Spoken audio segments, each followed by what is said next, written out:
வேட்டையின் படத்தை பத்தி பேசுறது பழசுதான். வேட்டையன் நம்ம தமிழ்நாட்டுக்கு வந்து போயிருச்சு. அதுக்கப்புறம் ரஜினியினுடைய இப்ப நம்ம கூலியை பத்தி பேசிக்கிட்டு இருக்கிறோம். ஆனால் வேட்டையின் படம் ஜப்பான்ல இப்ப சமீபமா ரிலீஸ் ஆகி சும்மா பட்டையை கிளப்பிக்கிட்டு இருக்குங்கிற அளவுக்கு வசூல் மலையில குழந்தைகள், பெண்கள், நடுத்தர வயதுன்னு எல்லோரும் விரும்பக்கூடிய படமாக வேட்டையின் திரைப்படம் இருக்கு. இதை நான் ஏன் எடுத்து பேசுறேன்னு கேட்டீங்கன்னா, இந்த வேட்டையின் படத்தை பத்தி நான் வந்த புதில சொல்லி இது ஒரு நல்ல படங்க, மிகப்பெரிய அளவில் இந்த படம் வெற்றி அடையணும். அது மட்டும் இல்ல, இந்த படம் பேசுகின்ற கருத்து உலகெங்கும் உள்ள கல்வியாளர்களுக்கு வந்து ஏற்றுக்கொள்ளக்கூடிய விஷயம். கல்வி தனியார்மயமாகுது, வணிகமயமாகுது போன்ற விஷயங்களை பேசி இருக்கிறதுனால இது கல்வியாளர்களுக்கு பிடிக்கும். இந்த படம் ஒரு நல்ல மெசேஜ், இதை எல்லாரும் ரசிக்கணும், ஏத்துக்கணும் அப்படின்னு நான் பேசுனேன்.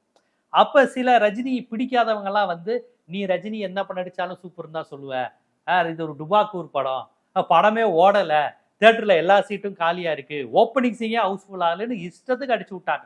எனக்கு அந்த மழை டயத்துல அந்த படம் வந்துச்சு. அப்ப நல்ல நினைவு இருக்கு. மதுரையில ஒரு தியேட்டர்ல செகண்ட் ஷோ ரத்து செஞ்சிருந்தாங்க. அதை வந்து எனக்கு எடுத்து எடுத்து போட்டு ஒரு தியேட்டர் ஷோவே ரத்தாயிருச்சு, படம் பெரிய டுபாக்கூரு, படமே ஓடலையா அப்படின்னு என்னை கிண்டல் பண்ணி இது பண்ணலாம் போட்டாங்க.